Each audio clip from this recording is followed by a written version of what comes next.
child wanted to bring awareness and have the hard conversations around surviving sexual assault, thriving, and actively healing. Yes, your voice matters, and we want to hear from you. In this series, we will offer you some tools and resources to help you along your healing journey. Join host Tammy from Sexually Saved and Larissa from Journey to Free. Welcome to the show. It's time to reassign the shame and speak. So welcome, everybody. We are here today, all smiles and joy. Again, for those of you who do not know us, myself, I am Tammy. I'm an intimacy and relationship coach. And over here, somewhere on the screen, this way, that way, is Larissa. She's going to tell you a little bit about herself in a little bit, but we are doing this series, the final episode in the Beyond Surviving mini series that we're doing, and we are focusing on the manifestations of how that shows up in sexual trauma. So we are excited to bring this last episode. We're trying to figure out where to go from here, but we're going to figure that out, right? We'll figure it out. We're gonna figure that out because it has been a blessing. The feedback and the response that we've been receiving from it has been great, and so we are excited to share in on this journey because there's so much to share, because so many people are struggling and so many people need to be freed of the things from their sexual past. So, Larissa, you have anything you want to say in that introduction?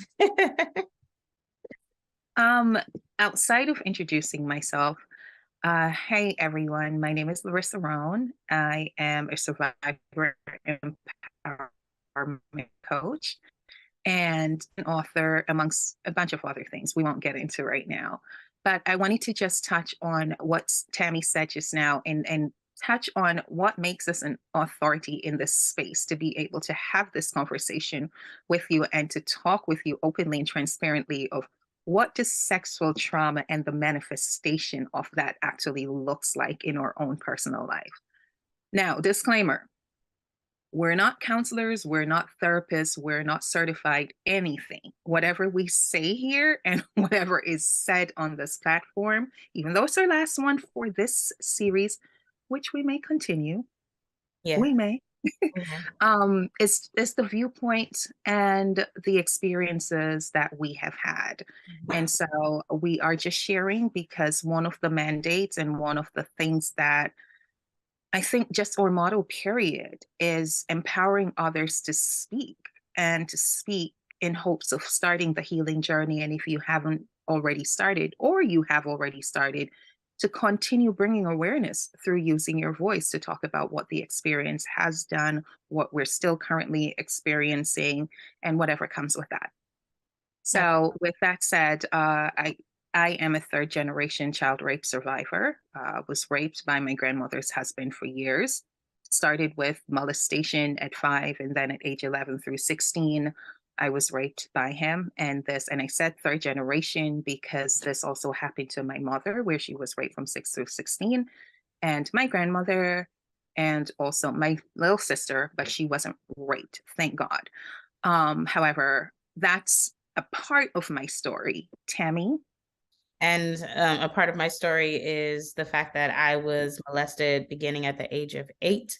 And then I was raped at the age of 13. And then the molestations and the cycles continued on from after that. And so when it comes to manifestation and how that shows up in our lives, we can speak on, how it showed up in our individual lives because it has showed up, right? That's the reason why we're here. Right. And it shows up in various areas, and we wanted to talk about that. We wanted to share. And so we'll get into that story as we go on, the various ways that it showed up in our lives. So, yeah. And could I just add real quick that another disclaimer, trauma shows up in all our lives in different ways, okay? We cope, we handle, we survive, and do all of that in different ways. However, for some of us, it's similar, right? So as we go through and we touch on all the different ways it possibly shows up in our lives, just know we may not touch on something that you may be experiencing at this present time or even have experienced at all. But we're just going to be touching on, as Tammy said, some of the ways it showed up in both of our lives. Right. So let's get into it. Let's talk about it, girl. Let's talk about it. How trauma showed up in my life. How trauma showed up in my life. I want to say that as from the very first time I was molested, it was from multiple people, right? And as I grew older, and then I was in a situation where I was raped, and then after that molested, there were a lot of things going on with me mentally, right? And so I say all of that to say, because when I was molested, any of the time, just pick one, there was something that was growing in me in terms of my mentality and the way that I saw the world. The world that I was looking at began to change. And one of the ways that it began to change was the way that I began to see people. I began to see people differently, because prior to the molestation, everybody was safe, right? It was a good world. I was young, I was 8 years old. Yeah. And I loved to play. I loved to be around people. I was a joyous child.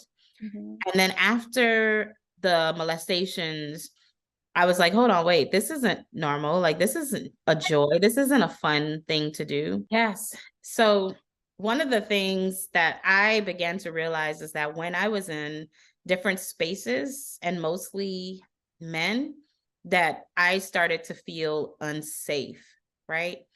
And it was almost as if, like, they weren't doing things. Like, if I was around regular family or regular guys, like, they weren't doing things to make me feel unsafe.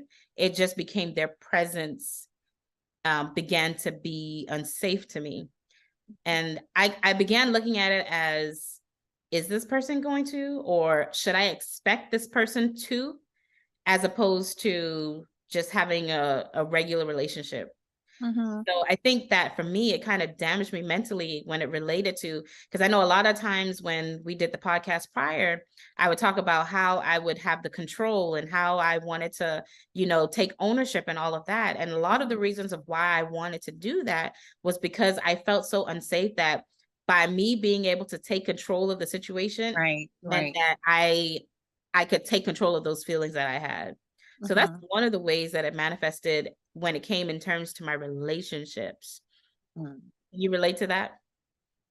Can I relate to it? Let me show you something. I'm going to show you guys something real quick.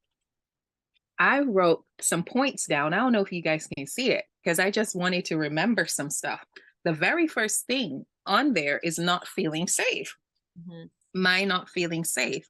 Yeah. And so even though I said earlier that our experiences are different, some things are very similar. That is one of them for me. I still, till this day, but thank God, I know how to, talk myself out of certain things when I'm in certain spaces. For me, not feeling safe is one of the biggest challenges that I had for years. And especially when I'm in close spaces with older men, older gentlemen, men on a whole, but older men, because my so-called quote unquote grandpa was, of course, he was a grown man. So I found myself, whenever I'm in spaces, and one such example, a couple of years ago, well, it's a few years now, because I hadn't been back to Jamaica from 2020 until this past February. But I was in a store. I went to this little shop area that they had to get some stuff for my kids, to get chicken for my fried chicken for my children. And inside this place, there was this gentleman, this older gentleman walked in, and he was sitting off in the corner to a stool. And girl, when you have that feeling like someone is just staring at you? But the moment he opened the door, because that's another thing that makes me very, because I felt unsafe all the time. So the moment a door opens or just any kind of movement, I'm always, pivoting, I'm looking, just like, what's going on? So that I saw when he walked into the store, but he went off to the corner. And mind you, this man is there to get a meal, just like everybody else and whatever, but he kept staring at me, Tammy. And I literally felt like his eyes were just piercing my skin. And he ended up walking over to me. Literally, what he was about to do was just to say to me that I'm beautiful, right? But why, when this older man, he got up off the stool and started walking towards me, dread, I swear, panic totally set in. I'm in an open space, I'm in a public space, and this man is walking up to me. And that is what just set off the alarms for me. Like, Right, is he going to touch me? right. You know, in that moment, I turned and the man, the man said, "Excuse me." And before he could say anything else, I said, "Get away from me." I started freaking out. And now this is a grown woman that should have known better. Mhm. I think I know better, but for whatever reason in that moment, I swear little Larissa came out Mm. and she was just like, "Get away from me, get away from me." And this man was so startled. Mhm. When my conscious brain kicked back in, I'm just like, "Oh my dear God." Yeah. And he said, "I'm so sorry." And this had happened to me before too, here in the US at a club. But the fact that I felt so horrible. I was just, "I'm so sorry. I'm so sorry." And he was like, "I was just trying to tell you that you're pretty." And I'm like, "Thank you." So it's like, so now not only was I pretty, but I was pretty crazy. He was like, "You're mad, man. You're mad." And I'm like, that's a Jamaican guy. "You're mad." And I'm like, what am I gonna say? I Yeah. did react like a crazy person. Gotta So, share. but that is one of the ways that it manifested for me. And as I said before, even now as an adult, if I'm in some level of an enclosed space with older men, Yeah. I start to get tight and clench and whatever the case. And as I said before, now I am more equipped to, start talking to myself and knowing, having some tools that I can say, "Okay, Larissa, you're grown, you're safe. He can't do anything to you that you don't allow. No one can touch you. Just breathe." And, you have to talk to yourself and get yourself out of that situation. But yes. Mhm. And something else I wanted to add real quick, which I thought was so funny. We started talking, you and I, about possibly doing this manifestation podcast. And Wednesday, I was on my way to file my taxes, girl. And I decided to turn the music off in the car and just drive, just silent. And even after all of the years and all the work I've been doing, I'm driving, and Tammy, clear as day, I had this vivid imagery of my 5-year-old self, Mhm. right? And I saw myself in the bathroom at my parents' house at this point, and I was popping, literally popping, and I'm driving and I'm seeing this. Mhm. How dangerous is that? But in my mind's eye, I can literally see myself popping the dolls, like just dismantling the doll, popping the doll's head off, flushing it, popping the arms off, flushing it, popping the legs. And I have this giggle, I'm laughing while I'm doing it. Mhm. Talk about cray cray. Yeah. But anyhow, the funny thing is I had that memory. I had what we would call a flashback. And what is titled a flashback? At the most inopportune moment, I was driving, Mhm. right? And in that moment, I started going, "Okay, God, where is that coming from?"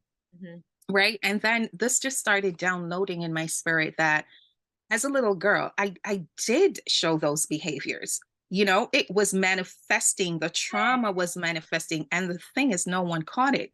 My parents thought it was very odd because I had older cousins, relatives that lived abroad when I was little. And because I was a little girl, they thought that it was really cool to send a bunch of dolls home for me to, and hated I hated the dolls so much. And every time I got them, and my mom thought it was just funny that I would literally rip the The dolls heads apart, up. right? And so I'm driving Wednesday, and all of this started downloading to me. And also I started having another flashback of my being in my early and late 20s and dressed like a dude the whole period. Mm, Couldn't. But then, long and short of the story, what I realized then, and I never pieced it together until then, was that I so hated the body I was in. I mm, hated being a girl and everything that it represented. I just hated, so from I was a child, I was showing those signs. I never liked doll, never wanted one, never wanted anything to do with them. And then it manifested into something else the older I got, where I started looking and acting the part of a boy, right? And the belief behind that, which I was already aware of, was I felt as if I looked like a dude and dressed like a dude, it would repel dudes. yeah, And that was the bottom line. I did not want to be seen because I didn't want to be approached because I felt how I felt on the inside, which was unworthy. I just felt, and all of that meant my, again, being in unsafe spaces and places. So I dressed the part. But yeah. girl, can I tell you, it actually changed when I got hit on by a girl. it's You're it's like, funny, wait a but minute.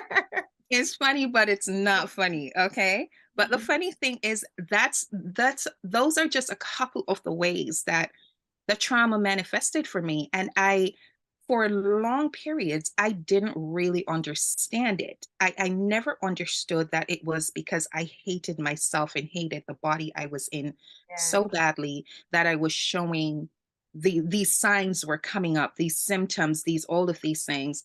But yeah, it took something drastic to shift that for me. yeah. And That's but real, you know. truthfully, I only in recent years started wearing colors and whatever the case is, actually trying to look girly and act like a girl. But yeah, With any crazy stories like mine? yeah. No, I don't have crazy stories. I mean, I went through those periods where obviously, I'm not gonna say obviously, but body shame was attached to that, Mm, a lot of it.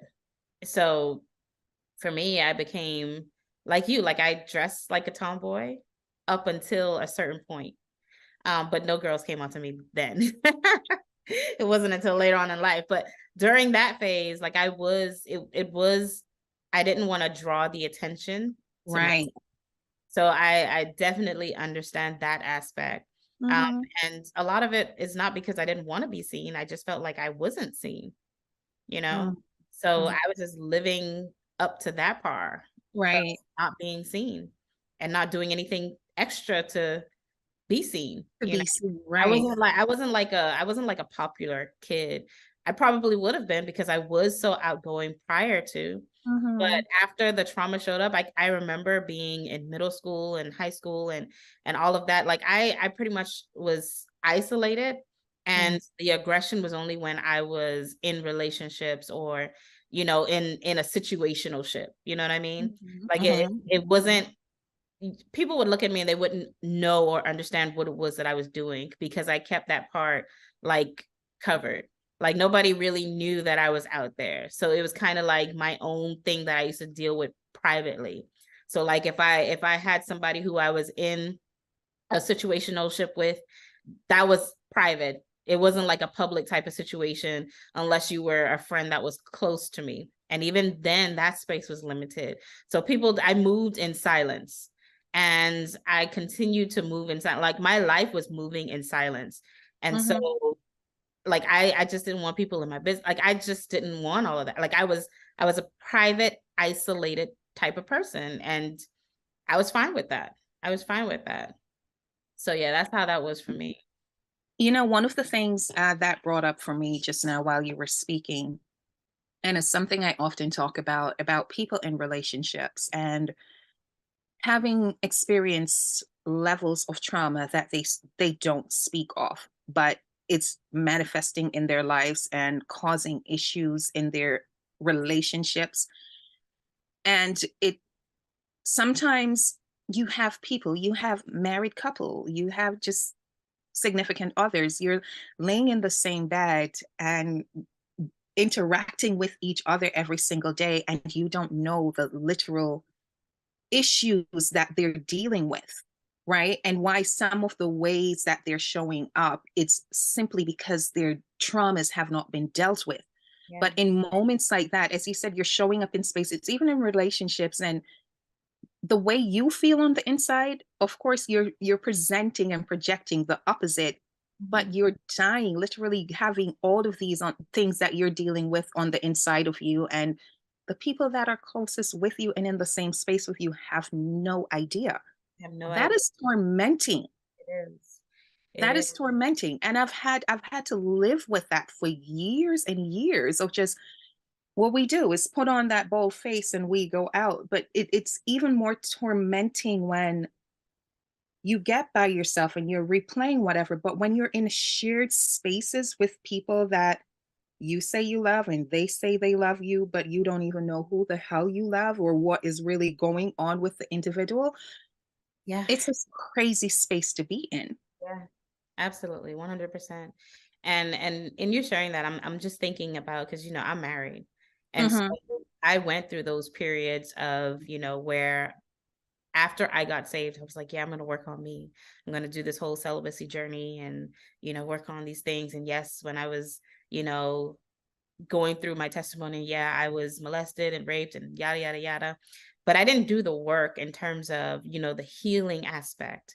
I thought that just because I was saved, that would take care of all that, just because I was Right. like, just because I put it on the altar, God, this happened to me, that was it. And so, after fast forward to when I get married, right? I'm thinking, my husband is doing little simple stuff and I'm Right. triggered by it. I'm like, hold on, wait a minute. Like, where did this come from? And it was then when I realized that, wait a minute, you have some more work to do because Right. you're being easily triggered by these things because you didn't go through the proper process of your healing journey so that you could understand how the two are connected, you know? And so like that was a transitional period because these things, it didn't matter prior to. And the reason why Right. it didn't matter was because the dudes who I was having sex with, like I was just having sex with, their opinions didn't matter to me. Like, even if I was like, yeah, I love you, like it didn't matter because I knew that if they did something that I didn't like, or vice versa, we could just bounce and we could just go our separate ways. But when you come together and you're actually in a marriage and it ain't no, okay, I don't like how your left toe looks. So you know what I'm saying? Like you can't just leave because of that. You have to work through the issues that you have because this is the person that you're joined to for the rest of your life. And so you have to actually start approaching these things and living out how to get healing from it. So that was one of the things that I was addressed with when I got married, because I'm like, okay, well, how do I now take this and put it? Because if you can't be comfortable with your body in your marriage, and not even in your marriage, but outside, right? If you Right. can't be comfortable, you can't even be your vulnerable self. You can't be your true authentic self. That means that you can't be fully intimate. You can't Right. be vulnerable. You're always going to be holding back and you're already putting up the guards there for that person to even come in. And so you have to be able to be free from all things that can hinder you from, living a glorious marriage, and especially when it comes to your sexual life. You know what I'm saying? So I do. you do. And it manifested in that aspect because I had to understand, okay, what is causing the triggers? Why are the triggers happening? And what do I need to do so that I'm not consistently triggered? Because I'm a sexual being. I'm a sexual being. My spouse is a sexual being. And so I have to understand this because I can't be freaking out in the middle of the act talking about, you know what I'm saying? Like you can't, you have to get that together because, when you're thinking about the whole sexual experience and you're coming together, this is a God thing. And that's one thing, that's one way that the enemy has been successful, is that he's already deterred the whole sexual experience and made us believe, because we're traumatized, that it's not a godly act. And so Right. respond to that in every relationship that we have. And that is a problem, which is why we have to deal with the things that trigger us. Speak on it, girl. Listen, whatever, all of what you just said just now, brought up so many things for me. Mhm. Okay, and let me explain, because at one point in time you were laughing, and I stay doing that every time we touch on the godly part, the spiritual part, and Christianity, and having to deal with all of this and the things that we honestly believe, because we've been programmed, so programmed to think that it doesn't matter what the experience is that we've gone through, we can just pray it away and we'll be okay, Yeah. right? And it does not work like that. So the moment you said it, and I apologize to the audience or anyone that's watching, I do have, it's a nervous thing for me, or it's not The even nervous nervous. laugh, I I have tend it to too. laugh.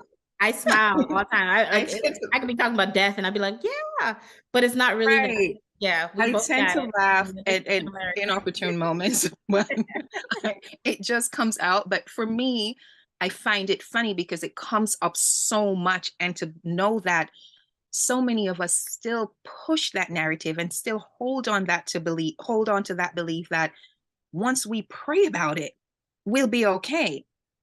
It doesn't work like that. It really doesn't work like that. And it's in those settings you spoke about freaking out when it came onto your partner, your husband, not even just a regular anybody, any hope schmojo at this point. This is your husband. And I'm thinking about all the marriages out there where it's either that you have so many people that are freaking out even today because of the traumas and it's manifesting, or you have those that disassociate Yeah, completely.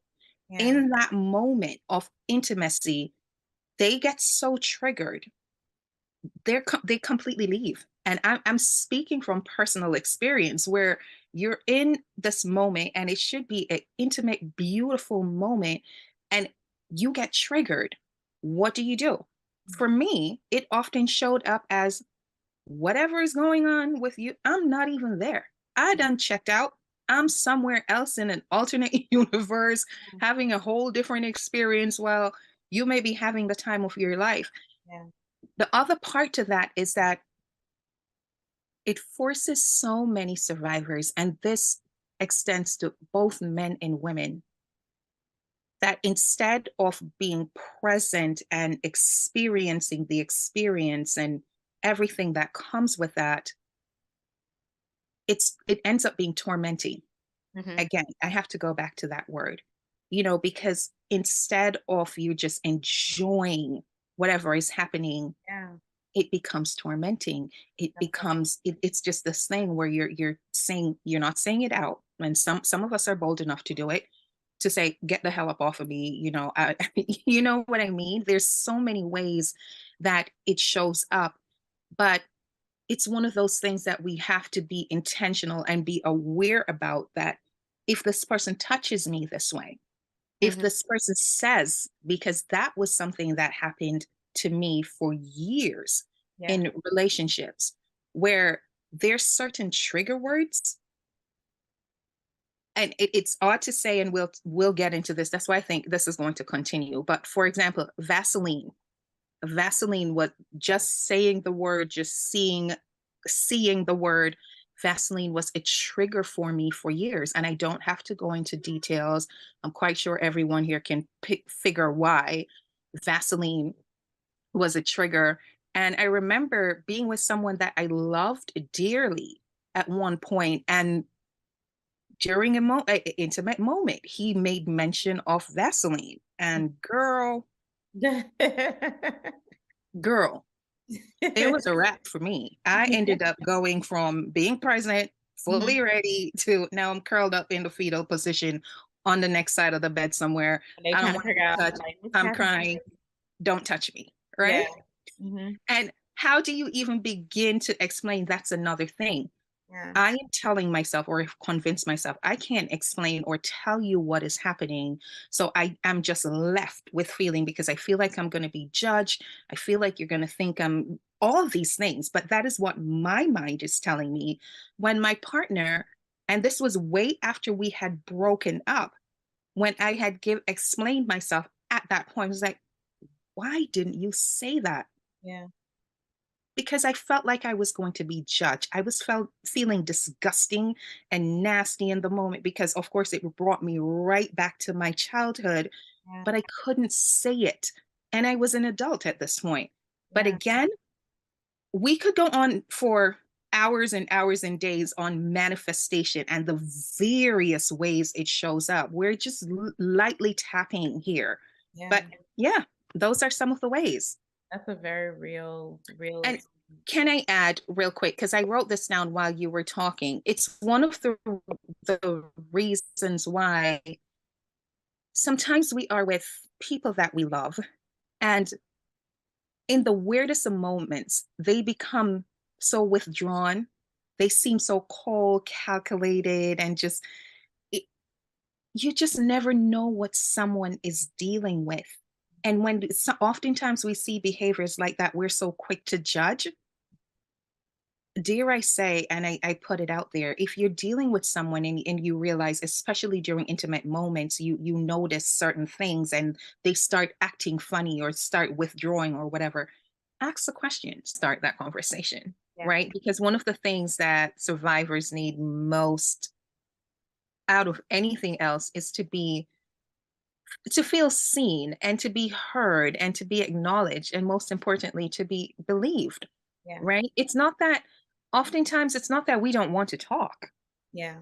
That's seldom the case. We do want to talk, but because we feel as if we're going to be judged or misunderstood or whatever is going to come with that, the negatives that is, Hmm. it keeps us in that space of just being mute all the time and just suppressing everything and trying to deal with it on Hmm. our own, which leads to a lot of literally mental health issues Yeah. because we're not talking. And as a result of all of that, it's manifesting in so many ways when sometimes, again, just basically having a conversation Yes. affords us such freedom, you I, know? So, again, I am just saying to whomever out there, if you're in a relationship and during your intimate periods, or even just any day at any moment you see your significant other spazzing out and you think it's a little bit much,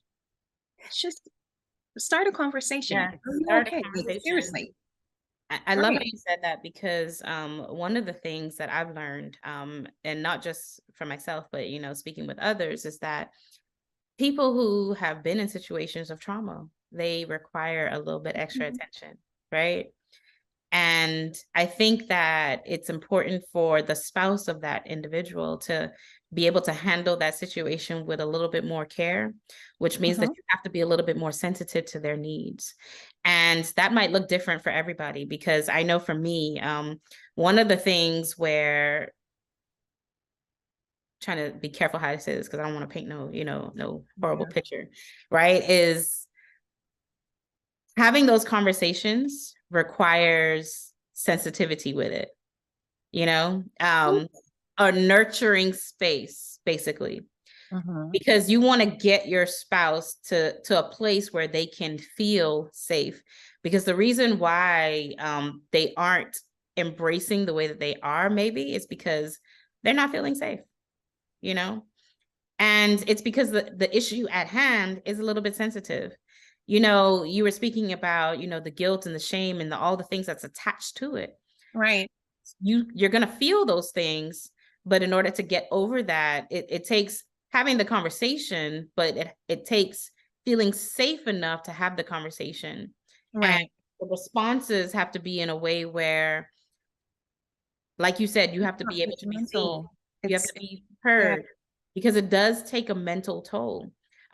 I can't remember which research it was, but they did do research on it where, trauma plays a role on depression and anxiety, high levels of anxiety, right? Like, all of these different mental issues, a lot of them are because of unhealed trauma.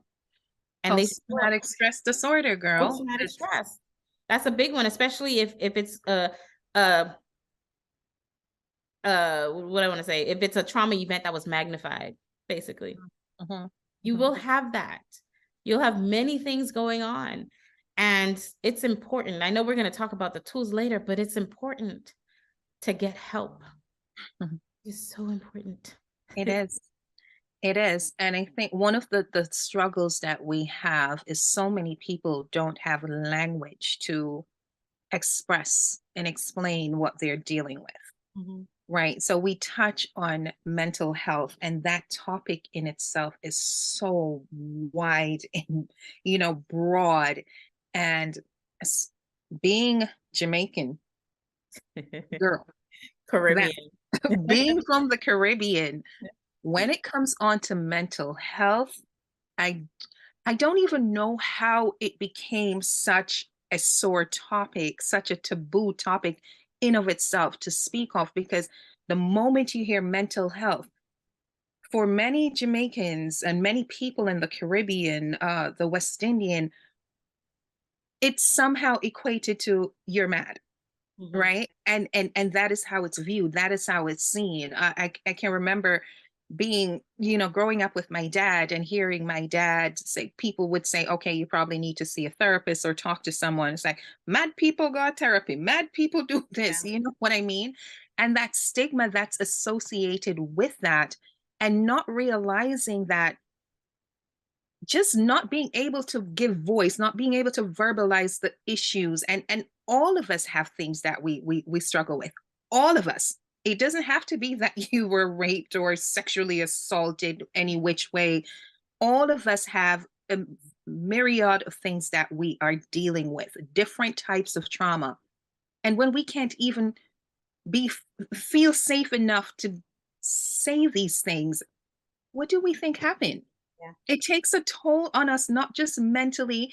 One of the things that I know I experienced for years, and I touched on this in the previous pod, depression. I was so depressed for years, but I did not have language to say that's what I was. I just thought it was the norm. Yeah. Literally, me coming home or being home, I don't want to get out of the bed. Mhm. I don't want to talk to anybody. But I did not know that was depression. And then the other part of that was my anxiety level was through the roof. But again, I didn't have language for it. And you sitting here going back to what we were talking about earlier, it's not because I didn't pray, Mhm. because Yeah. girl, I Mhm. prayed, I talked to God so much about the things, even though I didn't have language, I didn't know how to say, help me with, my anxiety, help dealing with depression. God knew what I was dealing with, but I couldn't even pray correctly to say this because I didn't know. Yeah. But the fact is, I prayed. I Yeah. did pray. For Yeah. me, I'm not saying it doesn't work for everybody or anybody. For me, simply praying did not work. It didn't work. It Yeah. helped. It, But you know what my answer was every time I pray? I needed to go find somebody to help me. That's why God equipped people to do because certain they things. give you the tools, like you can Yeah. pray, and every time you feel, you can go and pray, and you're feeling the need that you currently have. But when it comes to living and being practical, it requires tools. And like you Mhm. said, they pay people, like people go to school to learn how to give people tools that is going to work for them. Right. So, because people can spend hours at that altar, you know what I'm saying? If the case was for you to just go to the altar and be healed, then there would be no need for an altar. You know what I mean? Like, Right. because you would just be, your problem would just be fixed right then and there, and then you get up and go back to your life. And that's for anything. That's for any area of your life. You know what I'm saying? Like, Some of us coming to the altar every Sunday for the same issue. right. You know what I'm saying? But you're not actually putting in the work so that you don't have There to you come go. there for that particular issue anymore. Exactly. So, what are the tools that you are using so that if you got to go to that altar, it's just because I love you, God.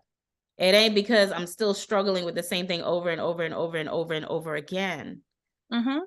you know? Correct. We definitely need to learn the tools. And I, there's so many different ways to approach this, so many tools, different methodologies, different ways of dealing with things. But the fact is, again, prayer is just another way, but it works in tandem with something else. Okay. And as Tammy mentioned before, it's knowing that God actually equipped humans to help us in certain capacities. The problem becomes so many of us have so long lived with this belief that we cannot speak about or issues that we just refuse to because we feel as everyone is going to judge us or because I prayed about it, I'm healed. But ask yourself the question. You pray today and you get up, you have a bit of a relief. But the moment you walk down the pew, you didn't even get outside the church. Someone done did something, looked at you the wrong way, tricked you, something.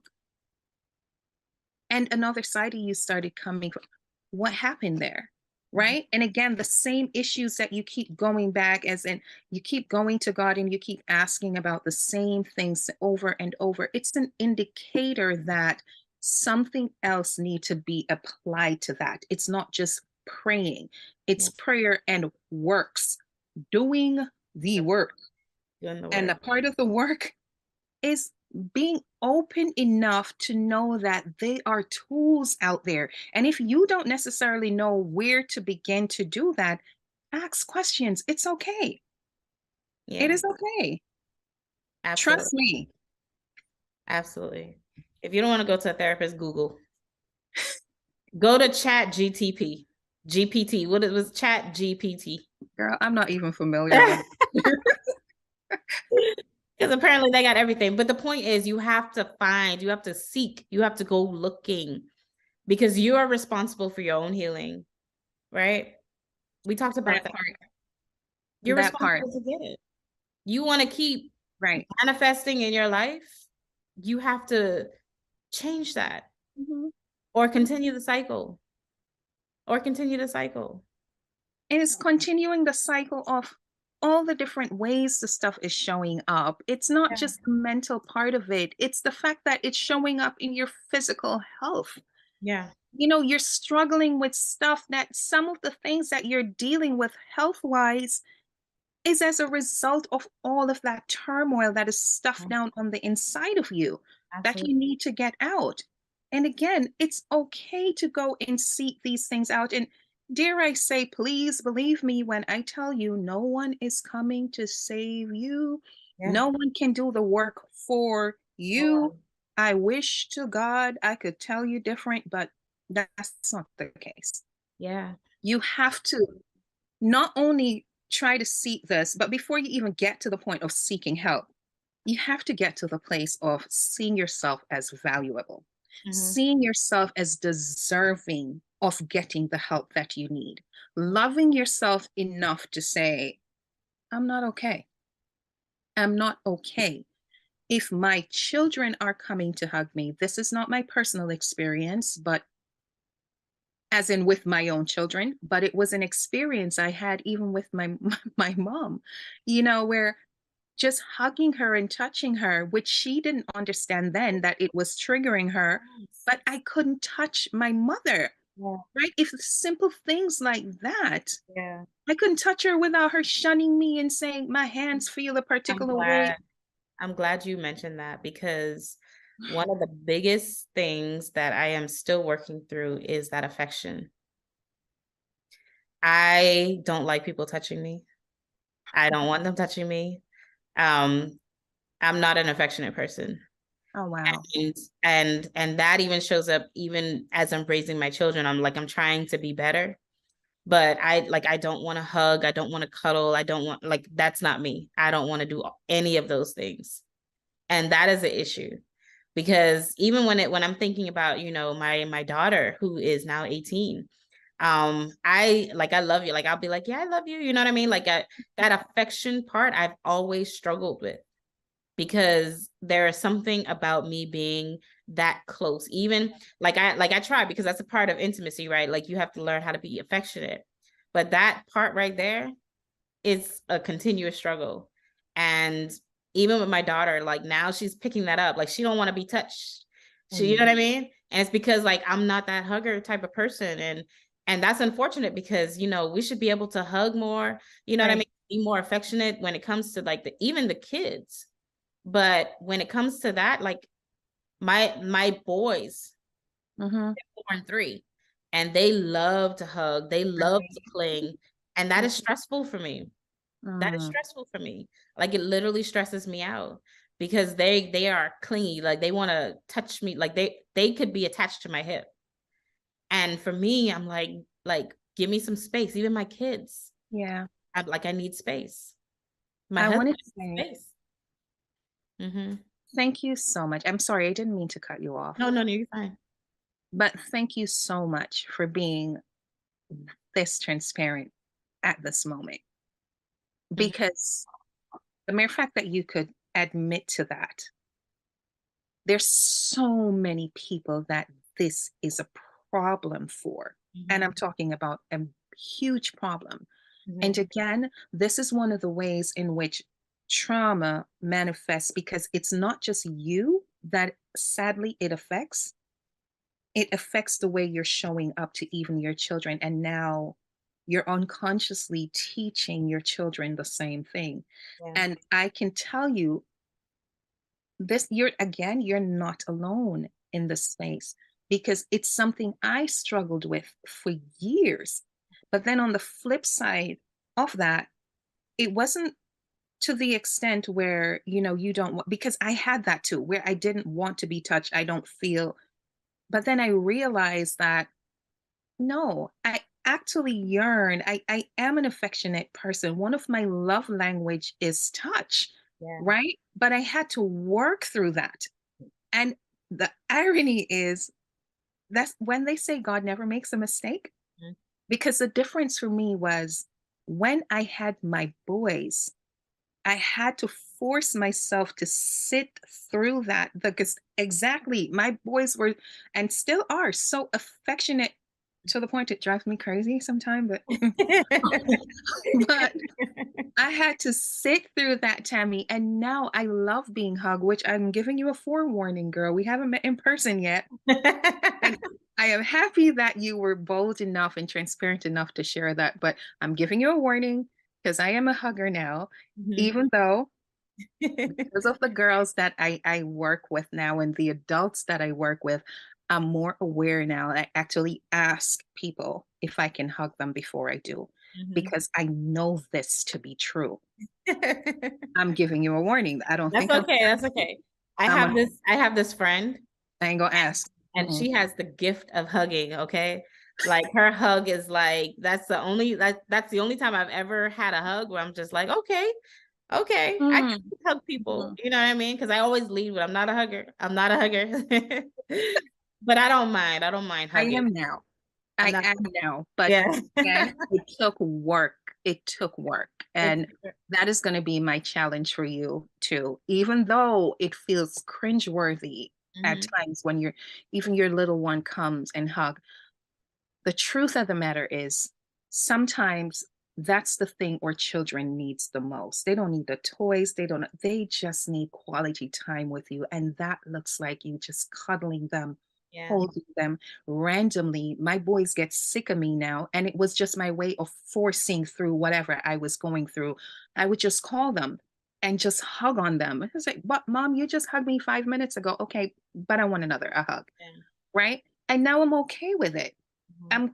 I'm more comfortable with it. I'm not saying that still sometimes I don't have to catch myself because I done broke them this way. So sometimes when I'm really not in the greatest of headspace and they're coming, oh mom, I want to cuddle. I'm just like, go away. Just go Yeah. away. Yeah. But I have to bring myself back and say, okay, Larissa, this is not the kid's issue. That's your issue. Yeah. Now you're projecting, get it under control and come back. Exactly. So Exactly.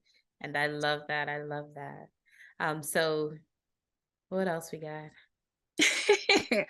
I think I don't know how long we've been on now.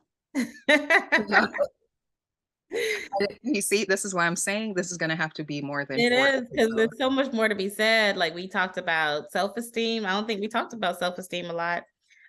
We didn't talk about careers. We didn't talk Mhm. about, well, we talked a little bit about sexuality. We talked Right. about physical health, mental health. We talked about a lot of things, but when it Yeah. comes to like self-esteem and all that, We can talk about self-esteem We because, can- yeah, And again, in the time that we have together, we're only merely touching this, the surface, yeah. barely scratching the surface. think Give yourself I a think moment. self-esteem when it comes to trauma, there's a process because after anything traumatic happens, there is a buildup of feelings, emotions of already feeling unworthy, not good enough. That comes with the territory. So Right. as it relates to self-esteem, it's almost like you have to now go back and try to retract something that your mind is consistently telling you that you are unworthy, you are not good enough, you are this and you're that. Mhm. And you have to actually put in the extra work to affirm yourself because your self-esteem is just going to automatically be low. You could, you know how people sometimes put on a facade like they are the most high esteem type of person, but they're really not, you know? You begin to become a what's the word I want to use? What's the word I want to use? Where you show up as something that you're not, and then when you get behind your closed doors, then you're like, oh my God, you know what I mean? Like you like you're a different person. Mhm. And I think that that's what typically happens with a lot of people. At least that's I'm speaking in terms of me, right? Mhm. Is because there were moments where I was with friends and I was bold and I became extra. Like it's that extraness. And you're like, why am I being so extra? Why? Because it doesn't even make sense. And it's almost like you're trying to prove to yourself that you're not all these things that your brain is telling you that you are, Yeah. you know? And so, but when you release that and you let go, then you're like, no, I'm really these things, you know? Then the extraness comes off, and then now you're feeling the weight of the extraness. And so now you're like, okay, well, how do I carry this? Right. Like, how do I move now? Because that's when the walls start feeling like they're closing in on you. Mhm. So now you have to put in the extra work to go out there and basically say, okay, I know I am worthy. That's when you have to start feeding yourself the word of God because he paints an entirely different picture Right. of who it is that you are. And it goes again with that. You got to put in the work. You have to do the work to do that because if you're not understanding the person that God says that you are, then you're going to automatically go with the thoughts that you have about yourself. And you have to affirm yourself. What are the scriptures that you are pulling on to take you out of these moments when your self-esteem is low, right? Mhm. Like I am fearfully and wonderfully made Yeah. regardless, Mhm. you know? Like Mhm. I'm all these different things. Like you can go on with scripture about who God says that you are and just go with that. But if you don't dive into the word or if you don't affirm yourself continuously and consistently, because that's the key, is that when you deal with trauma, you have to be in a consistent basis of feeding yourself positivity because the majority of the time your brain is going to tell you something different. Right. Yeah. That is so very true. And I just want to add to that for those, because you spoke about scripture, and I think you can find some of the most amazing affirmations in scripture. There's biblical affirmations, but if you are not there, where you're inclined to reading the Bible and even believing, there's other things that you can do. And if affirmations that's not aligned with scriptures until you get there, because the prayers that hopefully you'll, you know, see God and get to know God. But if you're not there yet, there's affirmations that you get up every day and tell yourself. And yes, you will have to talk to yourself because this is about reframing. This during my experience, I know you ever watch in those cartoons or whatever where you see the enemy, the devil on one shoulder and the angel on the other. Mhm. And for me, I always thought as a little girl growing up, you're seeing those things that the devil is going to be on one shoulder. No, it's your thought process, right?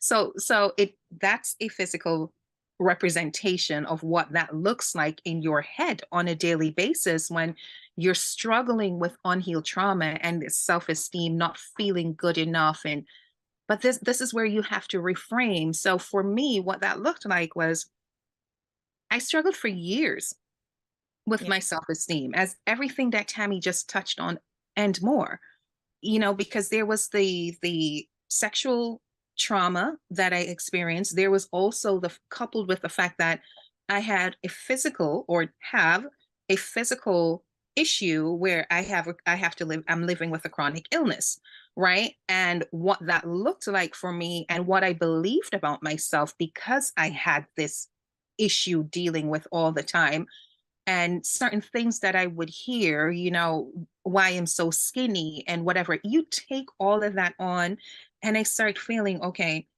one, I'm too skinny, maga, as they say it in Jamaica. Mhm. And then it added on to the whole sexual stuff of feeling nasty, unworthy, not valuable. And we spoke about this in a previous pod. But then where it took me and the constant chatter in my head, Mhm. it was maddening at times. Yeah. It was maddening. And not to mention what you touched on just now of showing up in spaces, putting on this mask every day, going out in the world like, everything's great. I'm the life of the party. Look at me. I'm going to make you happy. And then when you go home, I'll Mhm. say it all the time. One day I'm going to read that piece, God on my pillow. Because, girl, at night, I was reduced to me, God, my pillow, and tears, Mhm. buckets of tears, right?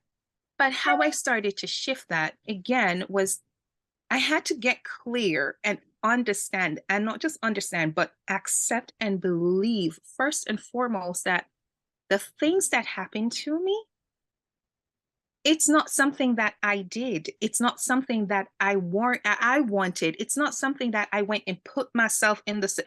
No, these things happen. And when I started having to literally tell myself, I didn't cause all of this. This man or these people were Mhm. sick. Yeah. It was their issue, not mine. Yeah. Right. And this is what I want you guys, for those of you that are still there, that are struggling, get to the place where you honestly start telling yourself, understanding and accepting that it was not your fault. It is not your fault. You did not ask for the things that happened to you to happen to you. And it does not make you who you are. Okay, who you are on the it's who God sent you here to be. It's the beautiful and wonderfully created Yeah. being that he created. That's who you are. Unfortunately, the things that happen to us happen. Yeah. You can't do anything about it, because if we could have, we would have done something about it. You can't do anything about it. The responsibility, however, now falls in your court to say, okay, going back to our first episode, acknowledging these are the issues that I'm facing with. I am presenting to be something that I know I'm not. I can't dress it up. I can't pretty it up. I can't put makeup over it, because we've been trying that, but yet at nights, you're still left with you. So Absolutely. we have to do something about this, because I am hurting. Why am I hurting? And if you can't pinpoint why you're hurting, sit with yourself long enough. Ask the people around you that know you the best and be open, because sometimes they'll say things to you that they're so far off, but get to know yourself enough to get in that headspace of, I am hurting because this, or it could be one issue, whatever it is. Absolutely. Name those things, start owning and accepting those things. Like, this is what it is. How do I begin to heal this thing? Yes. Right? How do you begin to heal it? Then you now go in search of the different tools. It's not therapy for everybody. It's barely prayer for a lot. They say so, but it really isn't. Get with yourself long enough. Stop for years. What I did, I don't know if Tammy can relate to this. I didn't even want to hear myself think. because I felt I was going to hear those negative chit chatter in my head. So I would drown it out by being so busy and constantly having something playing. But turn it all off. Get off social media. It's going to be uncomfortable as hell, Mhm. but you deserve it. Sit with yourself. Ask yourself the hard questions. And if it is that you don't even know what to ask, reach out to some people or ask your spouse, ask your significant, ask your siblings. They'll be more than happy to tell you you got this, that, and the third issue. Trust me, speaking from experience. But anyhow, take all of that and then start asking, how do I begin to heal? Because it has to be that you have gotten to the place where you're just sick and tired of being sick and tired of being sick and tired of Yeah. feeling like crap. And I don't know how else to word that because that's what it was for me. I Mhm. was tired of it. I didn't want to live with this pain anymore.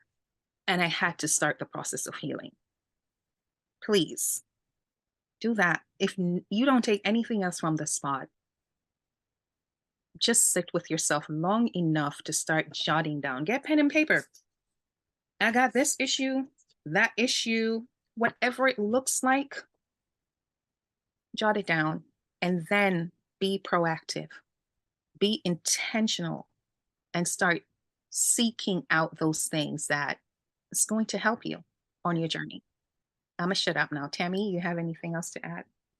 Um, I just want to say that, we're doing this because the whole purpose of this is we want you to thrive and go beyond that surviving mode or that surviving space, because life is so much better than, where you are right now if you allow yourself to go through that healing process so that you can thrive. And a lot of times we hold ourselves back and we do things unintentionally sometimes, but also with intention. Like getting into that relationship that you don't need to be in because you're not there, you know, and using that to kind of hide or deter you away from facing your real self.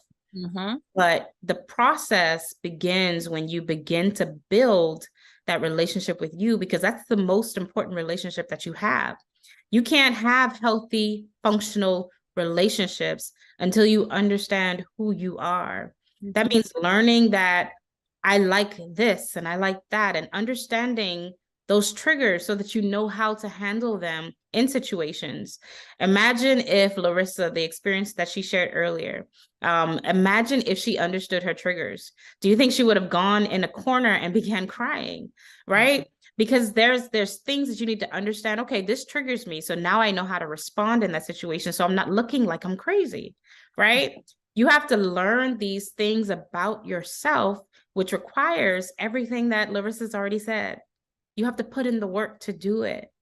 And so understand before you can go on that process of healing and journeying. Yes, we're going to desire relationships, and nothing's wrong with having one.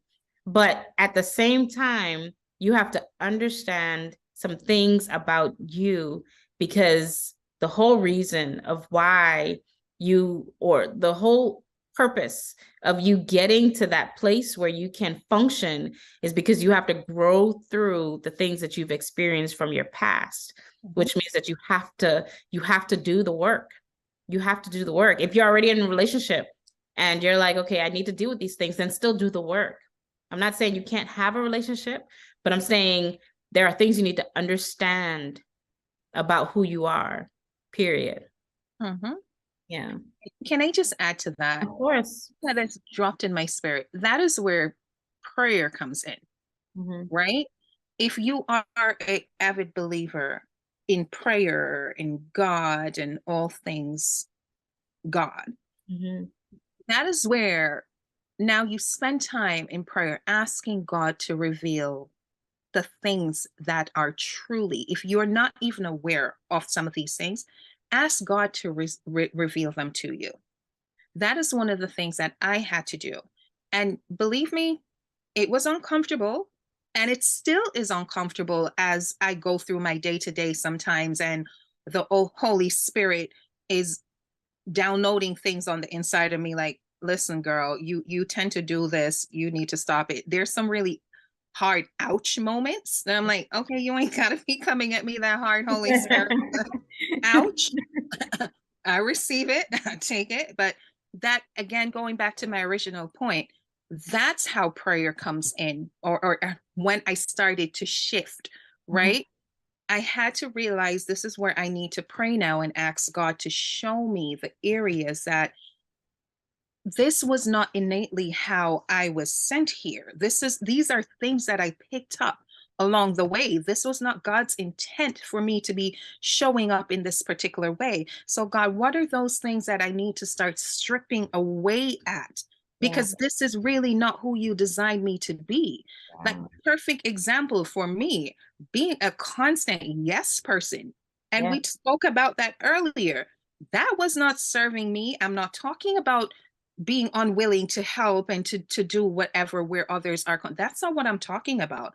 I'm talking about assigning levels of value Yeah. to you wanting to be so validated that you're going above and beyond just to hear the words, oh yeah, I love you, or oh yeah, she's a good person, and whatever, when inside you feel like crap all day every day.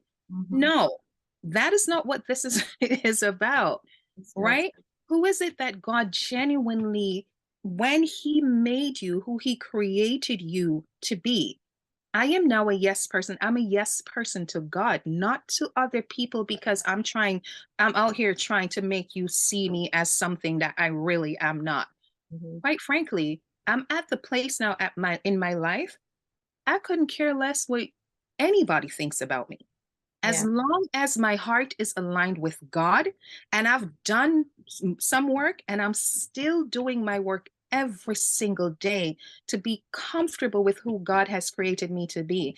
And a part of that looked like I had to go to God, and also to through therapy as well, to start unlearning some of the things and start realizing some of the things that I adapted to, right?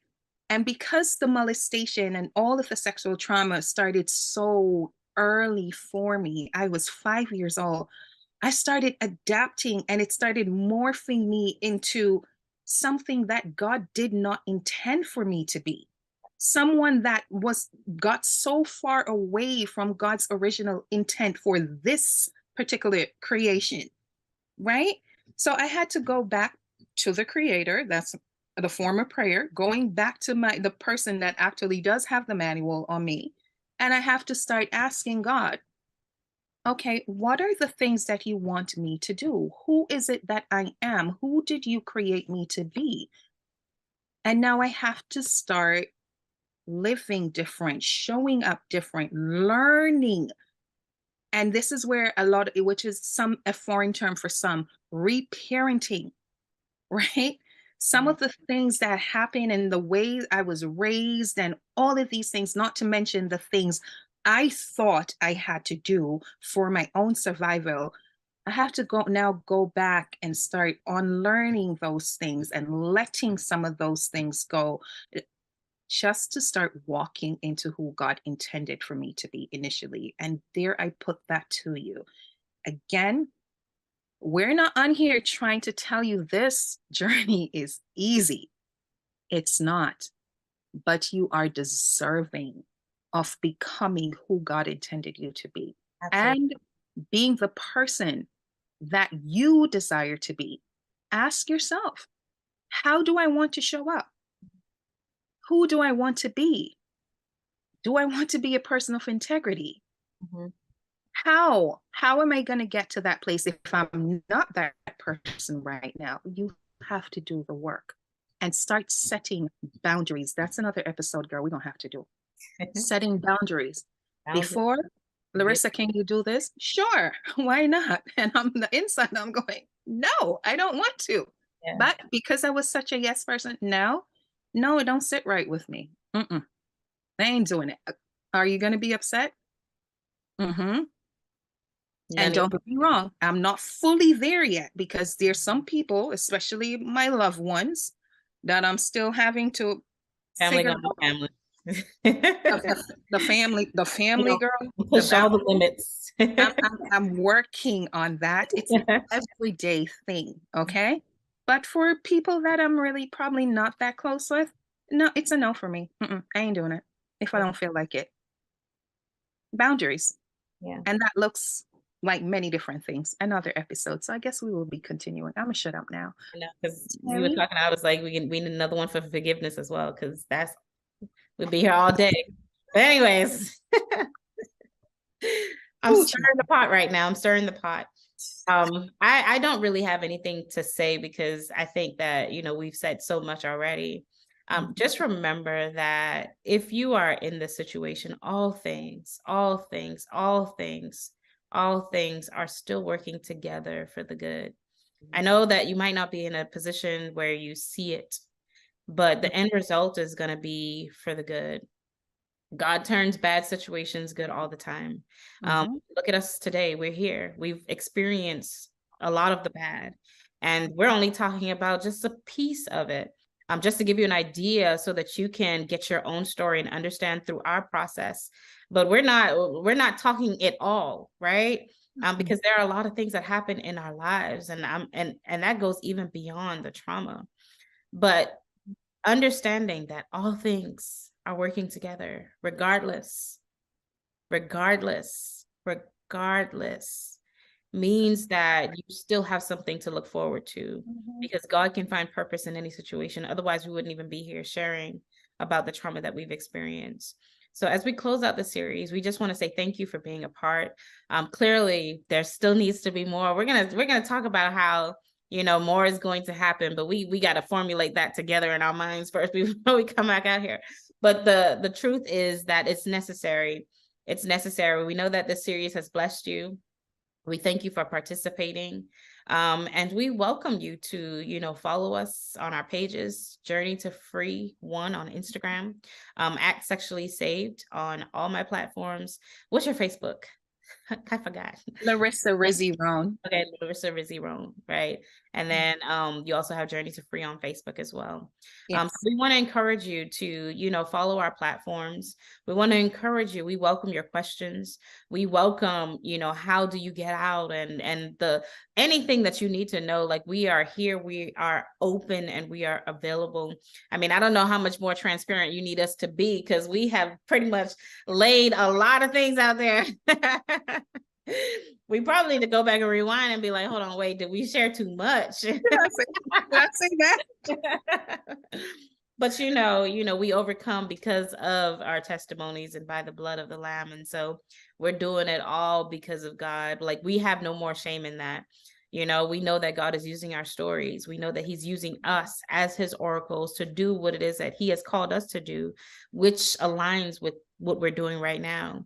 And so we share in what God is telling us to share. We pray before we do these things, because we need God to speak through us so that he can speak to you. Right. And so we thank you again for joining in on the series. Larissa, do you have anything else that you want to say? Just to add to what you said before, we are going to have to find a way to continue this. That's one of the issues I do have with these months. A sexual awareness, sexual assault awareness month, child abuse prevention month. No, this is happening every single day. It's our lives every single day, right? And so we have to continue the conversation, not just for this particular month, but every day, as often as we can. And when I say we, I'm not just talking about Tammy and myself. I'm talking about we collectively who have had this experience, to start the process of having the difficult and uneasy conversations, but we're having them for a reason, because people need to start the healing journey, those of you that haven't yet, and to really start awakening to who it is that they're supposed to be, right? So, with that, I just want to, everything that Tammy said, I agree with. You can join us on our platforms. But for me, wrapping up is, I want to say, you are worthy, you are deserving, you are valuable. You deserve to start this healing journey and uncover who it is that is down on the inside of you, that person that you have packed, and well, not just you, but life has packed so many things on top of that unique individual that's buried under there. Start unpacking and uncovering who it is that you are, and get reacquainted with yourself. Yeah. Really, again, because you deserve it. You deserve to show up for yourself, to really walk into that person that you are, claim your power, walk in dignity, and just be authentically who God created you to be. And that's it. And nothing else. We love you. Yes. If nobody else loves you, we love you. Okay. And as Tammy said, don't be afraid to reach out to us. We're here. Yes. Thank you so much. Thank you all. Thank you all. We appreciate you. And bye. Bye, guys.